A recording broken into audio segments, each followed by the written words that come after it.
Welcome to today's show, guys. So many things are happening. We got breaking news across the world. We have the stock market, Israel, Iran.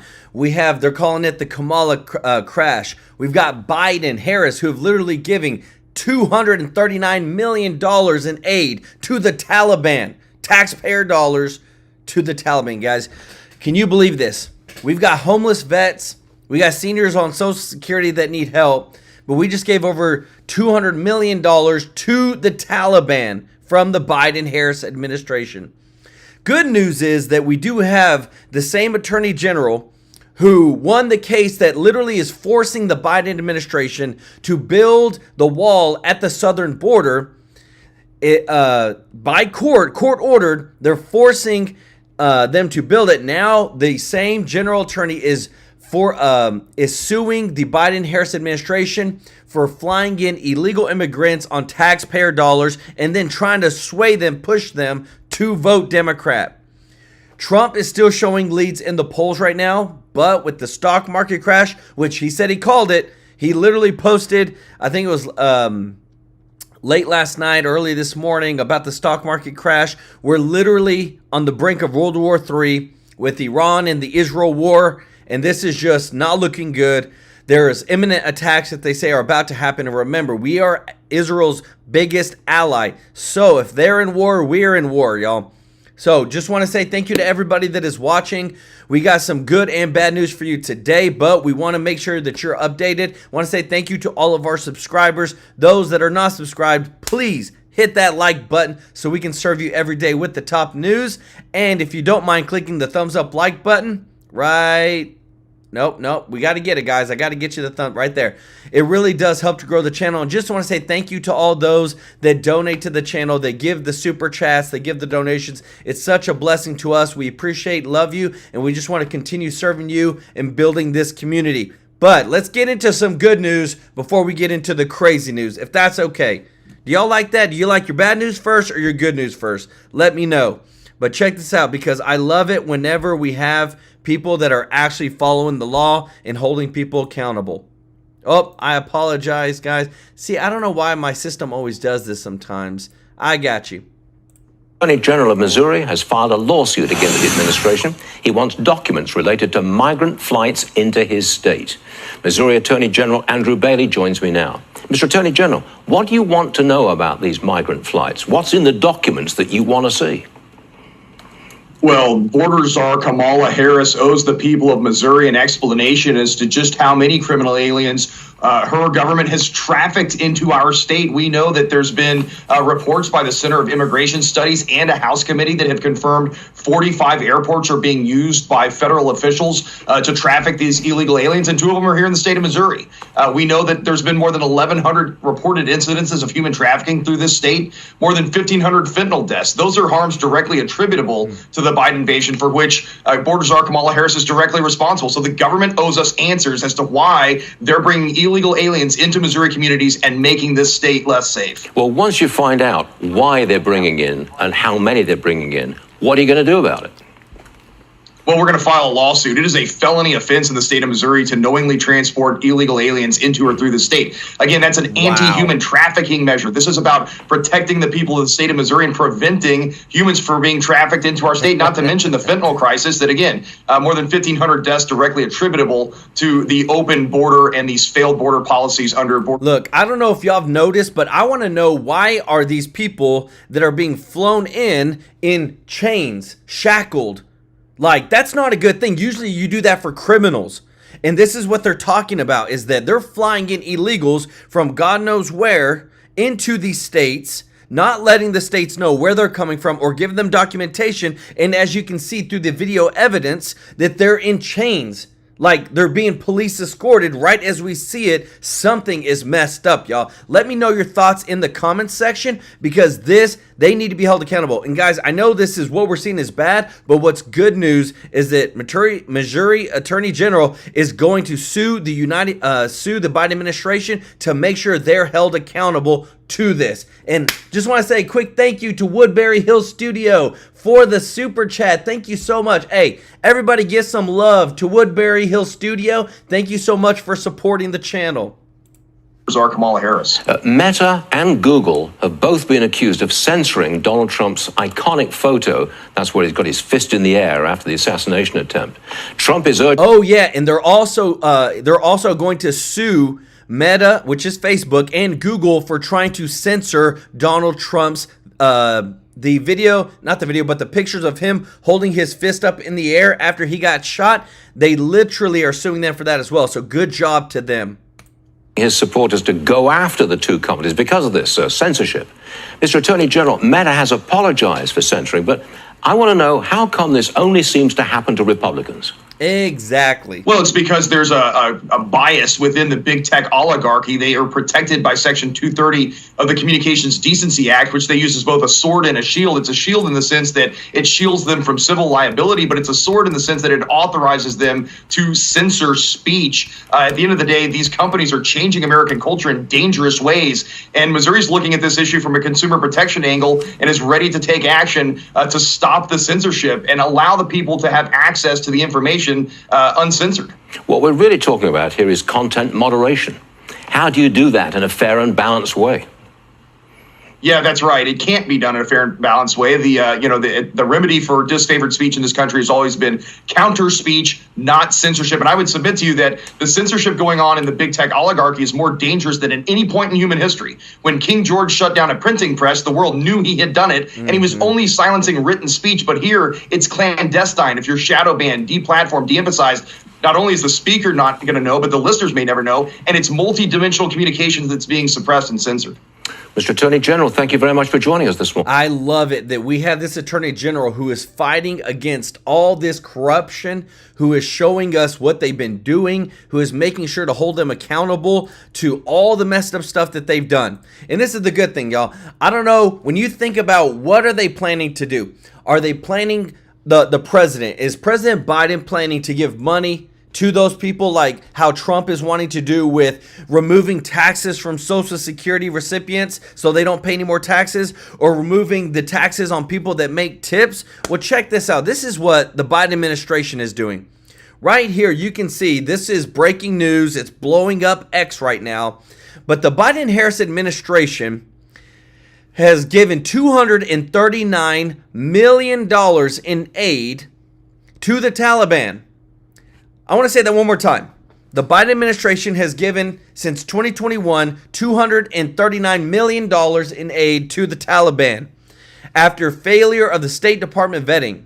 So, when it comes to your taxpayer dollars and to who we decide in managing the budget, this is why I get so upset whenever I hear politicians trying to ask for us to pay more taxes or trying to take more money from anybody. I don't care if you're poor, I don't care if you're rich, but whenever they're wanting to get more money and then you see stupid stuff like this, where they've given this aid to the Taliban, like, let me know what you think in the comment section. To me, this is the dumbest, stupidest, ridiculous thing you could ever see when it comes to our money that they're supposed to be managing, they're supposed to be taken care of, but yet they are getting ripped a new one right now because it's blowing up everywhere. Everybody is so upset.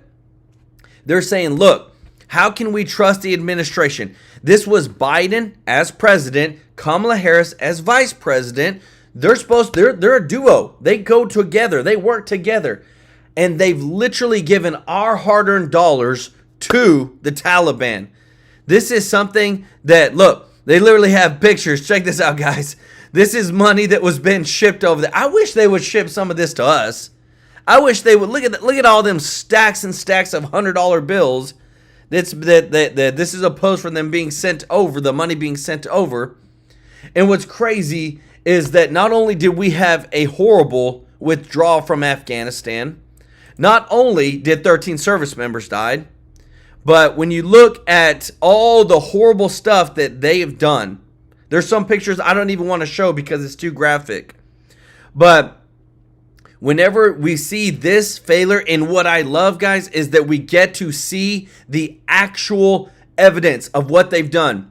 Hey, Rob Grinvald. Hey, thank you so much for the super chat. You are awesome. Hey, everybody, get some love to Rob Grinvald. Thank you so much, guys, for supporting the channel. We've got the best news for you. We're pulling all this, curating all this for you together. man, thank y'all so much for blessing us.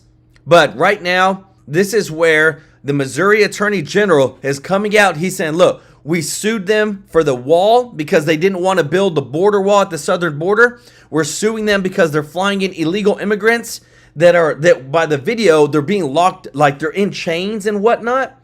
And now he said, we're looking at suing them for their incompetence of handling the American people's money. Guys, $230 million. That's $250 million that we just gave to the Taliban. Let me know your thoughts on this. This is so stupid. But let me tell you this. When you look at the candidates, what I want to see is a debate so fast. And I want to see Trump hold Kamala Harris accountable and say, you were in charge. You and Biden are in charge of this country.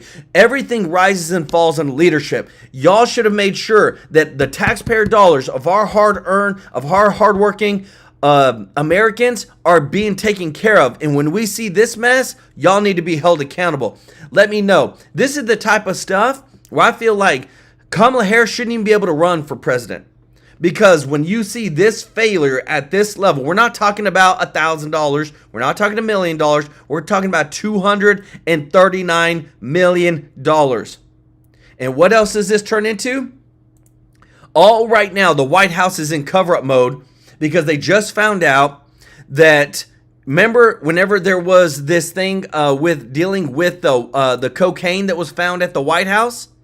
Well, they found out that Kim Cheadle, the Secret Service director, who just resigned because of the failed protection of Donald Trump, because they almost assassinated him, they're finding out that she played a part in trying to destroy the evidence pertaining to the cocaine that was found at the White House because it may have dealt with the Biden family. Can you believe this news, guys? Check this out. They're calling it the Secret Service cocaine evidence cover-up. This is insane.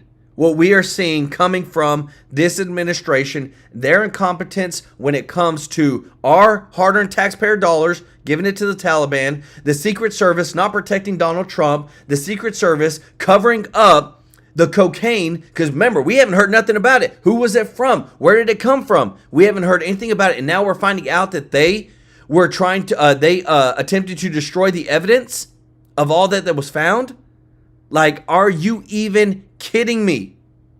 Like, this is insane. Let me know your thoughts in the comments.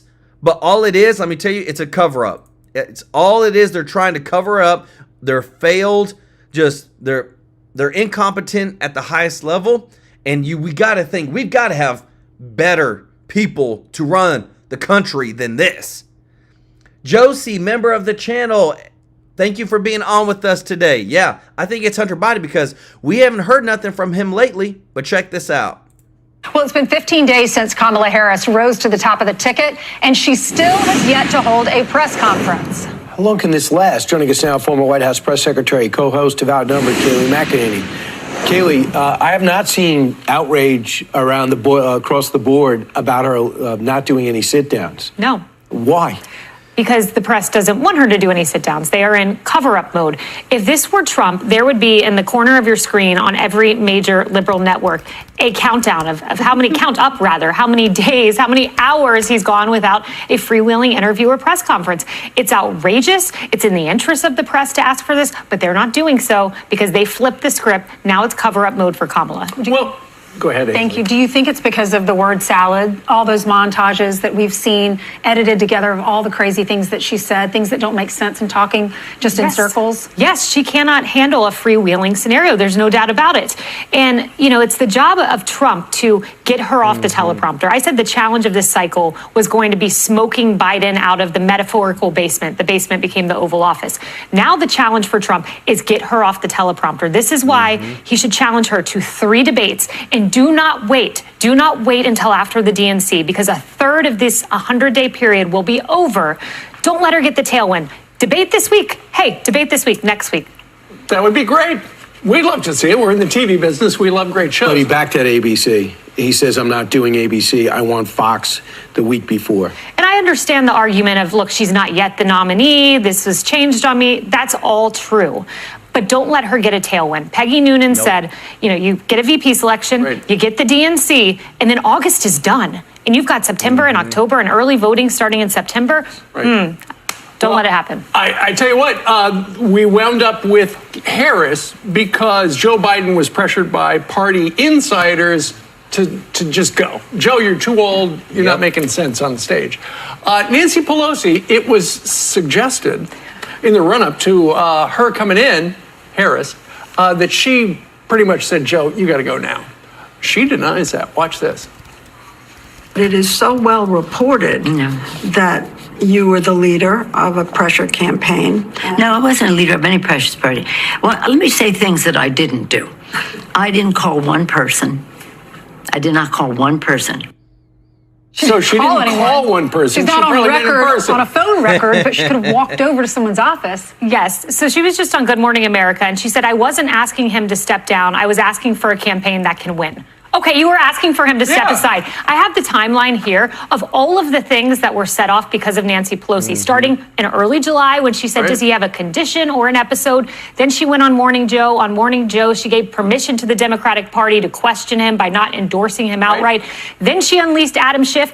Her fingerprints are all over this. This was Nancy Pelosi. Deny it. That's probably smart for you to do publicly, but you're the reason this happened. But she goes, by the way, he is a great man, and he's belongs on Mount Rushmore. A great president. What, for record-setting inflation, a stock market that's not looking good, and war in the Middle East? Oh, yeah, and Ukraine, too. But let's put him on Mount Rushmore. How do you feel about that? You've been there, Brian. But I don't. I just want to say real quick, thank you to everybody that's watching. I've been getting more reports about this. Let me know your thoughts.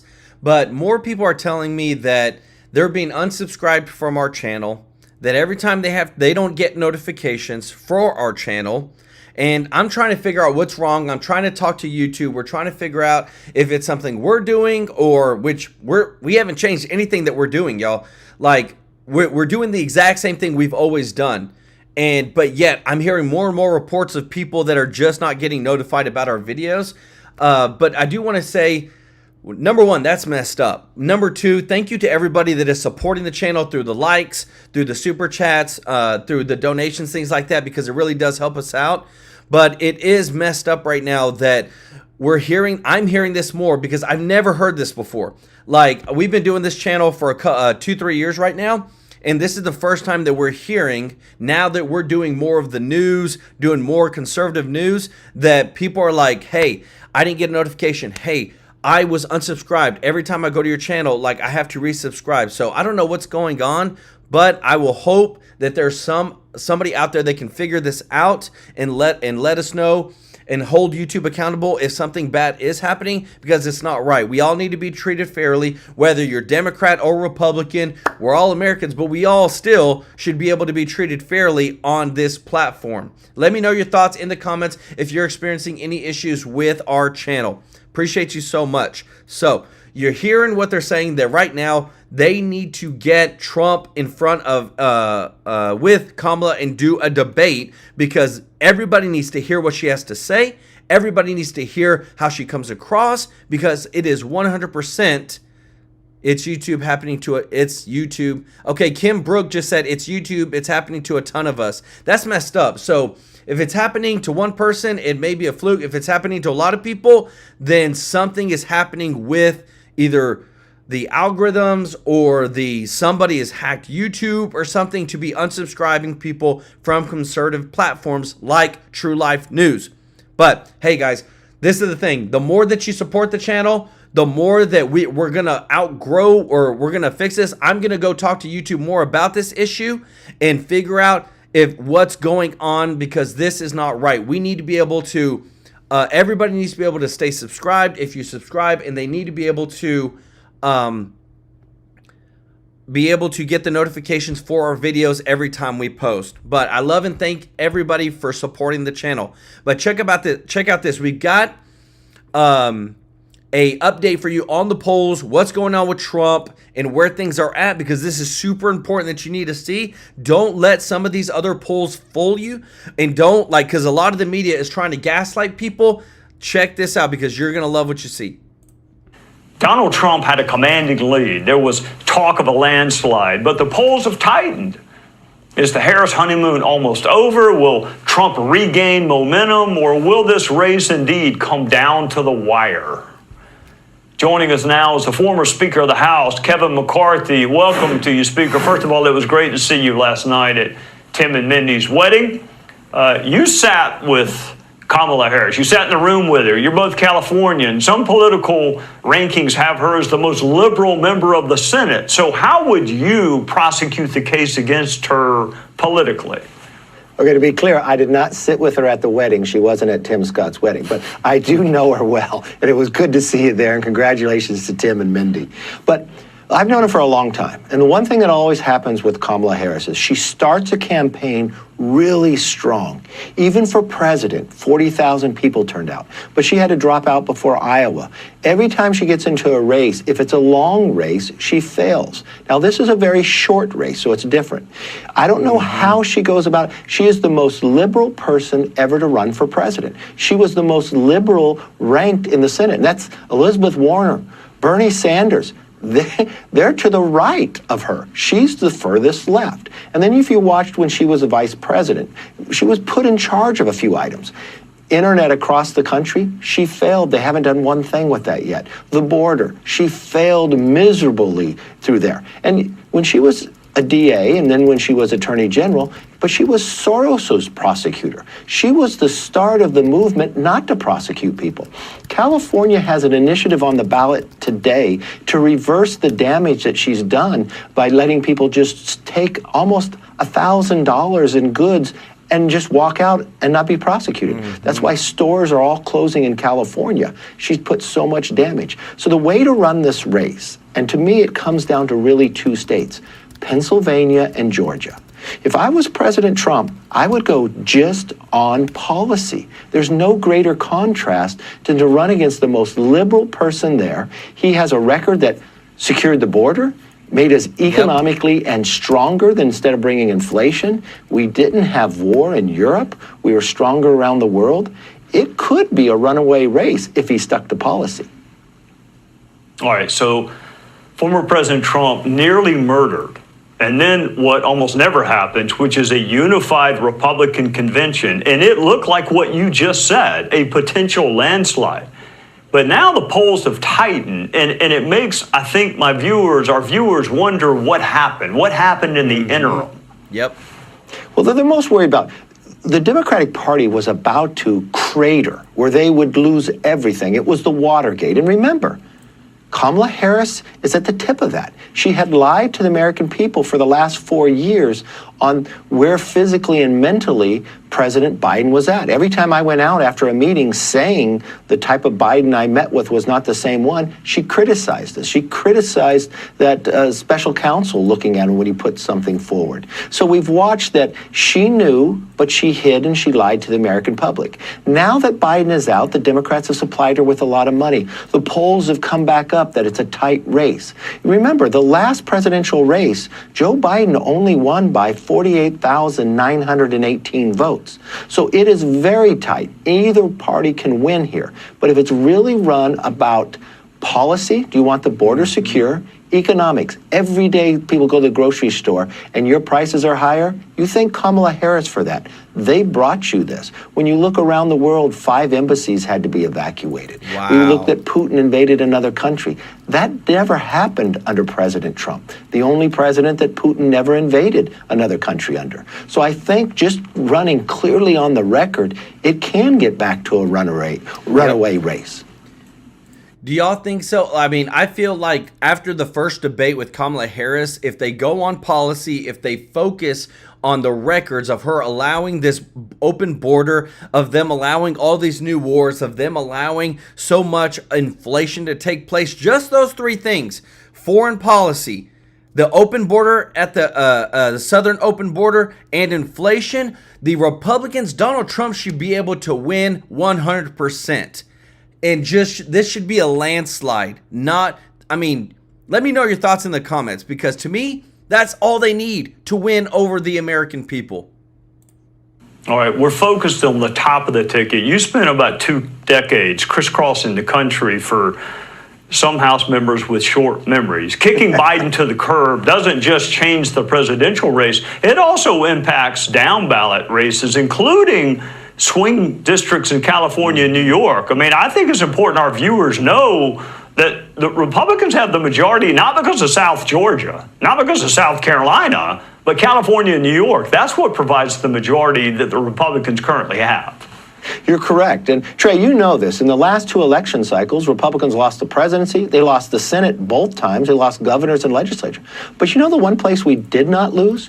We won in California and New York, but we won both cycles in Congress. When I became the minority leader, Nancy Pelosi became speaker. And in those 2 cycles, do you know that we picked up 5 more seats in California? And this is when Biden won the election by California more than 5 million. No Republican lost. No Republican since 1994, when Biden ran 4 years ago, lost re-election. That hasn't happened since 94. But remember, when you think about this, we run in Arizona, we won in Oregon. We can win in places no one thought, and we did it by electing the most Republican women, the most minority Republicans we have. The quality of the candidate matters. Stick to the policies, and we will actually gain seats and win the Senate as well.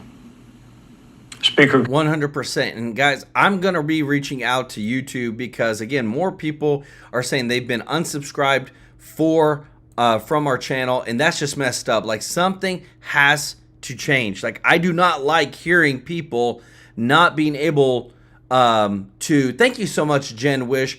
We appreciate. We want to bring the best content to you. We want to bring content from different sources and just show you across the board what's actually going on in the world right now. But we want to make sure also too you stay subscribed. We don't want, for some reason, and the only thing that I can think of is that whenever I last spoke to YouTube, they said that they've been doing a big cleanse across YouTube right now and removing fake accounts from YouTubers, and that's because, guys, for a long time, our YouTuber subscriber count has been going up. And guys, just letting y'all know too, if things look weird on my screen where I do things, it's because I have the camera, the thing flipped. But they said that they were removing counts where they felt like they were fake. So it's weird because if you're chatting like you are now during this video, that's not a fake account. But for some reason, that's what YouTube said. So if you got removed, maybe they thought you were a fake account, but I'm going to reach out to them again and figure out what's going on. But okay, hold on. This is huge news.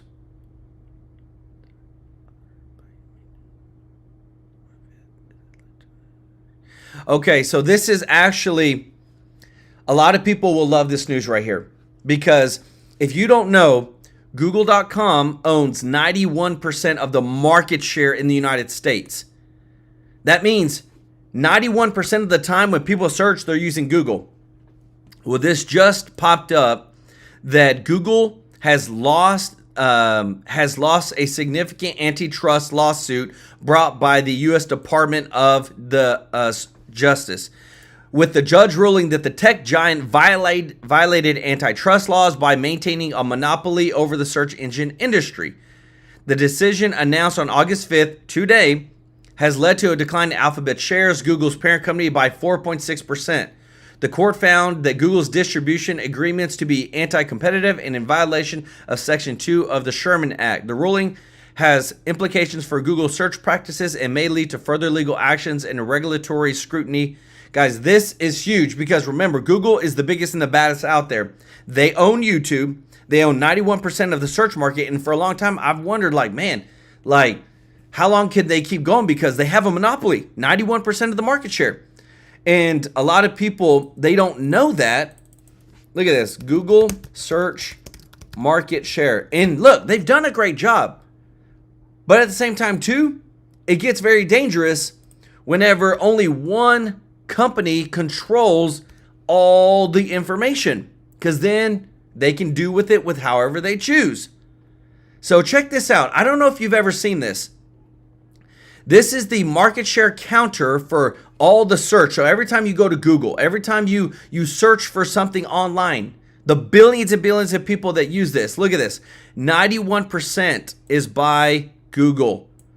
Bing has 3.8%, 86%, Yandex 1.36%, Yahoo 1.24%, Baidu 0.91%, DuckDuckGo 0.62%. 100% of monopoly. Undeniable. So now we got to figure out what's going to happen next, because if they're not I don't believe that the Department of Justice, I don't believe that the courts are going to continue to allow Google to maintain this monopoly, because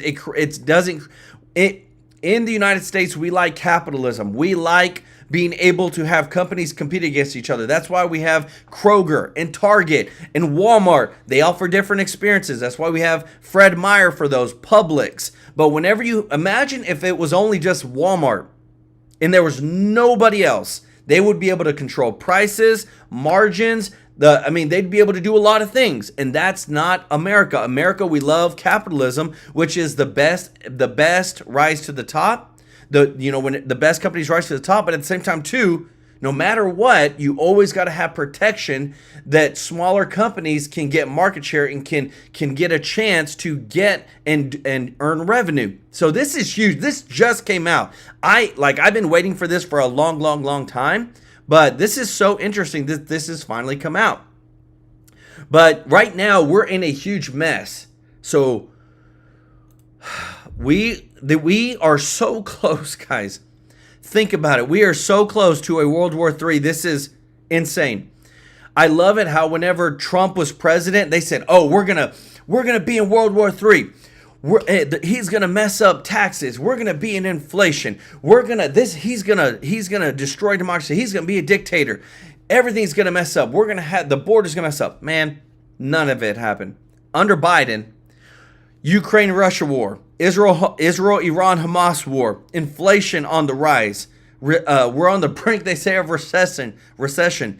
Like the stock market crashes. This is the brink of World War III. We're seeing all this right before our eyes, and we have got some updated news for you on this, because this is super, super important of what's going on. But let me know your thoughts and comments on what I've said about Google and about this, what I'm about to show you. All right, a Fox News alert. The U.S. is expecting Iran to retaliate against Israel as soon as today, after the IDF took out several Hamas and Hezbollah leaders last week. The state of Israel is in a multi-front war against Iran's axis of evil. We hit each of its arms hard. We are prepared for any scenario, both in defense and attack. Here to react is U.S. Senate candidate and former Congressman Mike Rogers. Good morning, Congressman. Thanks for joining us. This is scary news for Americans sitting at home. We've kind of had this rhetoric of no new wars, don't get us into a war. We've talked politically about what's happening in Ukraine and the Middle East, but now it just seems almost inevitable. What's your assessment? Yeah, it's going to happen. When I talked to senior Israeli officials in the last few weeks, they think it's inevitable. And so what Iran has to make a calculation here, Joey. Are they going to broaden the front, meaning they're going to attack wider set of targets in Israel, or are they going to try to do something really that they can argue is a retaliation without trying to expand the war? I really don't think Iran wants to get into a full-blown war, and I think that's why they're being calculated in what targets they're going to try to shoot down. And even if they don't get them all, I think they might say, that's it, we've retaliated, we're done here. Mainly because, again, Israel has the capability of taking out senior leadership in Iran. And by the way, so does the U.S. And the U.S. has a big presence, certainly in that area now. I know you served on the Intelligence Committee, so you're privy to the information just about the nature of it that the rest of us maybe aren't, or at least the details. I hear you say, I don't think Iran wants to get into a larger war. And it seems to me that is our defense strategy here. That is our deterrence, is the simple belief that they don't want a bigger war. That's scary to me. Do you have any information that, how sure are you on that? And is that the strategy of this administration? Well, I mean, this administration got this thing wrong from the very beginning, Joey. If you think about what just happened, they told the Saudis when they got the Biden administration, the Biden-Harris administration, told the Saudis when they got in office, you can't go after the Houthis. Matter of fact, we're not going to sell you arms to do that. Then they took the Houthis off the terrorist list. And the Houthis, by the way, were getting financing and training and good weapon systems from Iran. The Houthis are now attacking U.S. ships, commercial ships and U.S. military ships, and they fired a drone into Israel. Iran funds Hezbollah, they fund Hamas. We paid them $6 billion for hostages. Then they let them sell oil, $50 billion of cash. So if you're arguing this could have been completely preventable, this is an absolute disaster brought to you by really bad decisions by the Biden-Harris administration. And so now I think it is, does Iran want a broader conflict? I think they like the fight with their proxy forces attacking even U.S. interests in the Middle East. But I just don't believe that they want a bigger, broader war. I don't think they would fare very well with both the United States and Israel trying to take out their command and control in Tehran. I don't think that they want that. Quickly, Congressman, before I let you go, voters in Michigan head to the polls tomorrow for what is going to be a tight race for the Senate seat. You're the favorite to win the primary tomorrow. If you do win the primary, what is your pitch to the voters of Michigan to elect you into the Senate as a GOP candidate and also to elect President Trump? Listen, we're going to get back to normal. We're going to make groceries affordable again. We're going to close the border. We're going to make your communities safe again. We have just huge problems here in Michigan. People are having a hard time making their paycheck stretch to the end of the month. So we're going to get after those crime problems. We're going to close the border. We're going to unleash an American economy that actually gets us out of trouble and gets more prosperity to individual families working across the state of Michigan. So we're pretty fired up about this fight, and people know that their economy isn't very good, and it's not likely to get better with the Biden-Harris and, in this case, probably Elissa Slotkin economy. Well, listen, former Congressman, U.S. Senate candidate Mike Rogers, thank you for joining. This is what I love. I feel like right now Americans don't feel like they're being taken care of, and we need a president that's going to take care of Americans, especially the two big. Like I love the two of the biggest things: more tax cuts, remove taxes from Social Security payments, and no taxes on tips. If you don't mind, click the like button, guys. It really helps to grow the channel right there. Appreciate everybody watching, but we've got some breaking news that just showed on this whole Israel-Iran thing that's going on about Biden and the Biden administration meeting over the imminent Iran attacks on Israel. Check it out. So President Biden's going to have a big meeting this afternoon, 2:15, Situation Room at the White House with his national security team. The topic, the deteriorating situation in the Middle East, that region bracing for a potential for all-out war. Israel's Benjamin Netanyahu already saying that they face a multi-war front at the moment. Florida Republican Michael Waltz on this, and sir, good morning to you. I want you to listen to Mike Pompeo here on the Biden-Harris fueling conflict here. Watch here, Middle East. Whenever I hear President Biden or Vice President Harris talk about a ceasefire, what they are really saying is they're going to allow the horrors of October 7th to happen again. They want the Israelis to stand down while Hamas is still powerful and armed, and while Hezbollah still has thousands of missiles in Lebanon, keeping 100,000 Israelis from returning to their homes. That's the danger. When we demand there be a ceasefire. So now, sir, what do we await to come next in the Middle East, which is now a tinderbox? Wow. Well, Bill, the Biden-Harris weak leadership, mismanagement, and frankly, bad decision after bad decision has practically invited this war and is making a hostage deal more and more unlikely, more and more distant, as Secretary Pompeo was just saying. And here's why, Bill. You have Harris lecturing Netanyahu on his visit to the United States on the international stage. Then you have Biden leaking what was supposed to be a private call so that he can look tough to his base, where he's telling Bibi, if you keep, he's blaming the Israelis for escalating, and then saying, if you do it again, you're on your own. Every time Iran, Russia, China sees daylight between us and Israel, they are going to escalate further. And then on the hostage deal, you have the mainstream media and Biden's people saying that taking out Hania, Guys, I want you to look at this image real quick. I want to pause this because this is very, very important. Look where Israel is at right smack dab in the center. Then look where Iran is at, and look where the U.S. Navy assets are in blue. This is a very, very big deal. We wouldn't have those out there if something wasn't about to happen. Like, this is no bueno. This, to me, is us getting prepared for a deeper, wider range of war, which sucks because wars aren't good. And what I hate is that we've literally walked into this. They had no new wars under Trump, but as soon as Biden gets in, Russia attacks Ukraine, Israel gets attacked. This is not good. For Hezbollah killing 12 children is making it less likely. That's just completely ignorant of how the Middle East works. Terrorist organizations care about two things, Bill. They care about power and staying alive to do their attack again. Under Biden's deal, they would have gotten both. They would have stayed alive and they would conduct future October 7th.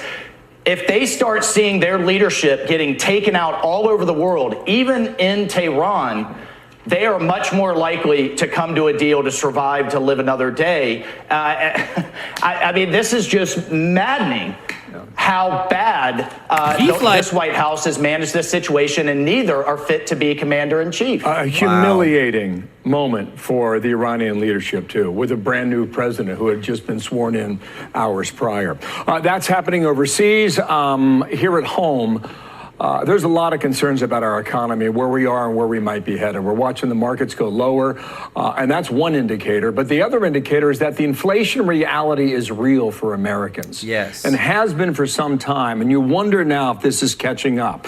Lack of spending and the high probability that, well, we could be looking at a recession here in the United States. Your thoughts on that as we go into the final 90-day sprint? What President Trump knows and executed brilliantly under his administration is that America's true strength is our economic strength, and that is undergirded by American energy independence. Yes. If we would simply open the spigots, flood the world with clean American gas, you drive prices down. Not only do you dry up Iran's war machine, Putin's war machine, you solve our inflation problem, and you put America back in the driver's seat. That is, I mean, Bill, this is the climate agenda that Harris is so wedded to, that is constraining American energy and forcing the world to buy from our adversaries and emboldening them. This is so... It's so ass backwards that it's just maddening to watch. Well, Vance, and we're seeing the results of it right now. On policy, then, you're going to have quite the contrast. If we go into September and we've got concerns like this that continue, you've got one record against another, sir, do you not? That's right. People know what worked for their wallet, worked for their family's safety, and worked for world peace. And that was President Trump's leadership and his policies. And that is all we should be talking about from now until November, contrasted with literally watching the bottom fall out of world peace and watching now the bottom fall out of people's income, their retirement savings, and the stock market. Sir, thank you for your time. We're going to watch it together. Florida Republican Mike. This is affecting, like, this stock market crash, they're saying is really, really bad. It's affecting a lot of people's pensions, their 401ks, a lot of their retirements. And what's sad is that a lot of them say, like, this could have been prevented. That if we had energy independence, because remember, when we have energy independence, it makes everything cheaper, because everything that you buy at the store has to be delivered, which means whenever gas is more expensive, oil is more expensive, then it makes everything more expensive. And we're so reliant on other countries instead of being reliant on the United States and being energy independent ourselves. I'm telling you, there's something behind the scenes. There's a cover-up, and I hope Trump can figure it out. But check this out. The latest jobs report came in weaker than expected, only 114,000 jobs in July. The unemployment rate jumped to 4.3%. Steve Moore joins us now. All right, Steve, are we headed towards a recession? That's the big question. Well, speaking of hurricane forces, what's happening in the market right now is certainly unsettling to everyone. By the way, I remember, I don't know if you do, Stuart, the 1987 famous sell-off where we had and that was one of those things which just it turned out to just be a blip where about a month later we were right back on our merry way to higher returns. I don't know if this is the start of something really deep like a recession or whether this is one of those blips, but I'll make a couple of comments on it. One is, it is interesting to me, and I'm not saying this is statistically significant, that as Trump has dropped in the polls as he has over the last 10 days because of this kind of Kamala phenomenon, the market has reacted in a negative way. Why? Because Kamala Harris is really bad for investment. This is a woman who wants to double the capital gains tax and tax on realized capital gains and those kinds of things. The other thing that I would say is, you were asking earlier, should the Fed meet now to cut rates? And I say yes. I think they should. Yep. I think if you're looking I like to look at commodity prices as you do historic. Commodity prices are falling very rapidly right now. We've moved from a problem of inflation right now to deflation in prices, and I think the Fed has to act to stop that. So we don't know if there's more selling still to come on the stock market. We just don't know that, do we?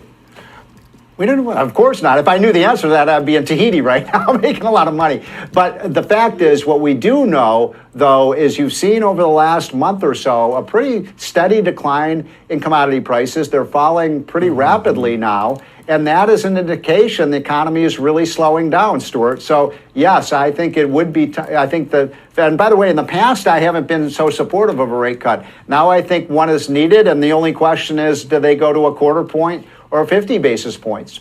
And the only question then is, how will Wall Street react to an emergency rate cut? I've no idea how they'd react, but it looks like look, I guess, yeah. No, go on. My reaction to that is, if you're going to do it, do it. Why wait? Why wait another 4 weeks to do something everyone knows is coming? But look, I'm not rooting for a recession. Remember, all the economists were wrong in 2023. Remember, Stuart, they're saying a recession is coming. Well, it never came. So I want to be on record. I'm not saying we're facing a recession, but I think it is a frightening time. And look, I think it would be good if Kamala Harris came out and said, look, I'm not going to raise taxes. Yes. I'm not going to, but I don't think she's going to do that. She's not going to do that. I very much doubt it, at least. Steve Moore. 100%, guys. And this is the thing.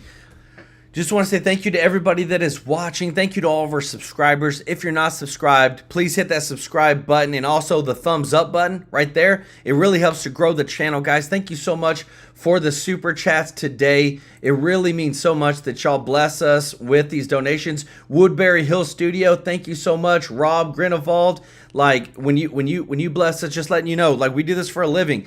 We're trying to grow this community of just true life news, like people that deal with real life.